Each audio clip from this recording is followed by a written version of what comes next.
जय श्री कृष्णा। श्रीमद् भागवत गीता में हम लोग 14वें अध्याय को सुन रहे हैं, जिसमें 15 श्लोक तक सुन चुके हैं। भगवान श्री कृष्ण 14वें अध्याय में गुणों के विषय में बता रहे हैं, जो अविनाशी आत्मा को बंधन से बांध देता है, उसे जीवात्मा कहते हैं। वही योनि प्राप्त करता है, तीनों गुणों से बंध जाता है। इन तीनों गुणों से बंधने में जो जो लक्षण होते हैं भगवान सब बता रहे हैं। हम लोग 15 श्लोक तक सुन चुके हैं। भगवान श्री कृष्ण 16वें श्लोक में गुणों का फल बता रहे हैं। कहते हैं, कर्मणः सुकृत स्याहु सात्विकम निर्मलम फलम रजः तु फलम दुखम अज्ञानम तमसः फलम। यहाँ भगवान श्री कृष्ण कहते हैं, सात्विक कर्म का फल निर्मल सुख और ज्ञान होता है। रजोगुण का फल, रजोगुण कर्म का फल दुख होता है, और तमो गुण कर्म का फल अज्ञान होता है। भगवान श्री कृष्ण यहाँ कहते हैं, रजोगुण में जिसकी प्रवृत्ति रजोगुण में रहती है, उसका फल दुख होता है, क्योंकि वह कामना में लिप्त रहता है, जो दुख का कारण है। और तमोगुणी अज्ञानता से परिपूर्ण रहता है, इसलिए उसके कर्मों का फल अज्ञान होता है। अगले श्लोक में कहते हैं, सत्व संजायते ज्ञानम लभसः मोह एव च प्रमाद मोह तमसः भवतः अज्ञानम एव च। भगवान श्री कृष्ण कहते हैं कि सत्व गुण ज्ञान से उत्पन्न होता है, और रजोगुण लोभ से उत्पन्न होता है, और तमोगुण प्रमाद यानी व्यर्थ की चेष्टा, मोह, आलस्य, निंद्रा इत्यादि से उत्पन्न होता है। जिसमें ये सब प्रवृत्ति हो वह तमोगुणी है। भगवान श्री कृष्ण यहाँ कहते हैं, तीनों गुणों में सत्व गुण श्रेष्ठ है, क्योंकि सत्व गुण में जो रहता है वह धीरे धीरे अपने स्वभाव को बदलते हुए उस परम तत्व परमात्मा को जान जाता है।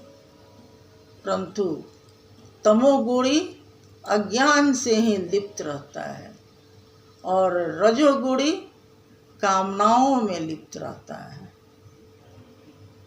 इसलिए गुणों का अपने आप मंथन करना चाहिए कि मुझ में किस गुणों का बाहुल्य हो रहा है, और उसे दूर करना चाहिए। और ये उत्पन्न होकर कौन सी गति देते हैं ये तीनों गुण? तो कहते हैं, उधर विगछन्ति सत्वस्था मध्ये तिष्ठति राजसा जघन्य गुण वृत्ति अस्था अधो गच्छन्ति तामसा। भगवान श्री कृष्ण कहते हैं, उधर्व यानी निर्मल लोकों को वह जाता है। जो सत्व गुण में रहता है वह निर्मल लोकों जैसे स्वर्ग लोक इत्यादि में जाता है। इसकी यह गति होती है, वह स्वर्ग लोक तक जाता है, निर्मल लोकों में जाता है। और मध्य में राजस यानी वह मनुष्य होता है। जो रजोगुणी होता है वह मनुष्य होता है, उसका जन्म पुनर्जन्म होता है, और वह आसक्त चित्त मनुष्य के यहाँ उसका जन्म होता है और तमोगुणी अधोगति में जाता है। कीट पतंग पशु पक्षी इत्यादि योनियों में उसका जन्म होता है। यही तीनों गुणों की गति है। तीनों गुणों में सत्व गुण की गति उत्तम है, वह स्वर्ग लोक तक जाएगा। हम लोग दूसरे अध्याय में सुन चुके हैं, भगवान श्री कृष्ण कहते हैं हतो वा प्राप्यसे स्वर्गम जित्वा वा भोक्ष्यसे महीम तस्मात् उत्तिष्ठ कौन्तेय युद्धाय कृत निश्चय। भगवान श्री कृष्ण कहते हैं हार गए, हतो वा प्राप्यति स्वर्गम, जब तुम हार गए, साधन करते करते भ्रष्ट हो गए, तुम योगियों में जब भ्रष्ट हो गए योग करते करते, तो स्वर्ग तक तो जरूर जाओगे, क्योंकि सतो गुण से हो। हतो वा प्राप्यति स्वर्गम जित्वा वा भोक्ष्यसे महीम, और जब जीत जाओगे तो अमृत तत्व को प्राप्त करोगे, यानी अपने आप अपने स्वरूप को प्राप्त करोगे।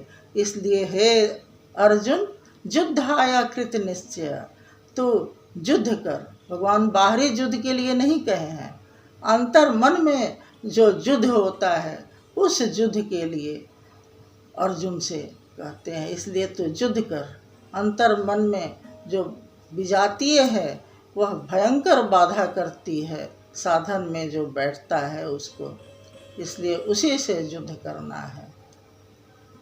यहाँ भगवान श्री कृष्ण कहते हैं, अगले श्लोक में है न अन्यम गुणेभ्य कर्तारम यदा दृष्टा अनुपश्यति गुणेभ्य च परम वेत्ति मद्भावम स अधिगच्छति। कहते हैं जिस काल में दृष्टा आत्मा तीनों गुणों के सिवाय कर्ता किसी को नहीं देखता है और परम तत्व परमात्मा को जान जाता है, वह मेरे स्वरूप को प्राप्त करता है। क्योंकि गुण गुण में बरतता है, इंद्रियां अपने इंद्रियां में बरतती हैं। जब वह साधक जान जाता है कि गुण गुण में बरतता है, तो वह मेरे स्वरूप को प्राप्त करता है। मद्भावम अधिगच्छति, मुझे प्राप्त करता है। यहाँ भगवान श्री कृष्ण कहते हैं कि वह मुझे प्राप्त करता है। साधन करते करते ऐसी अवस्था आती है कि परमात्म तत्व की अनुभूति होने लगती है, तो वह गुणों गुण में बरत रहा है, उसके गुणों से वह अतीत हो जाता है और परमात्म तत्व को प्राप्त कर लेता है। अगले श्लोक में कहते हैं गुणान एतान अतीत्य त्रीन देहि देह समुद्भवान जन्म मृत्यु जरा दुख विमुक्त अमृत अश्रुत है। भगवान श्री कृष्ण यहाँ कहते हैं जो कहते हैं कि पुरुष इन स्थूल शरीरों के कारण रूप तीनों गुणों से अतीत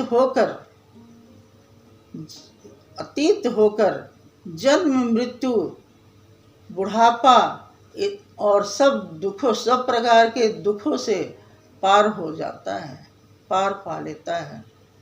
जब वह अतीत हो जाता है, कारण रूप जान जाता है कि यह गुण गुण में बरतता है, तो वह जन्म मृत्यु जरा जो बुढ़ापा है वह इन सब दुखों से पार पा जाता है और अमृत तत्व को प्राप्त करता है। वह अमृतत्वाय कहते हैं कल्पते, वह अमृत तत्व को प्राप्त करता है।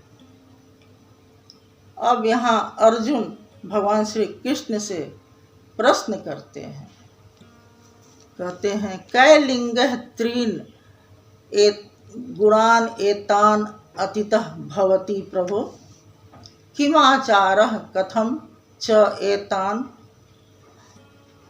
कहते हैं किमाचारः कथम च एतान गुणान अतीतः प्रतिवर्तते, कहते हैं गुणान अतिवर्तते, त्रीन गुणान अतिवर्तते।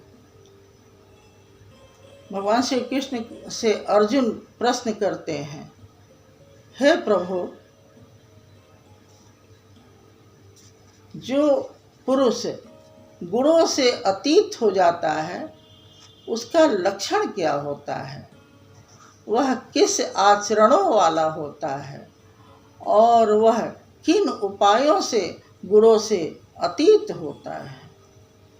इन तीनों प्रश्न का भगवान श्री कृष्ण उत्तर देते हैं, जिसे हम लोग अगले वीडियो में सुनेंगे।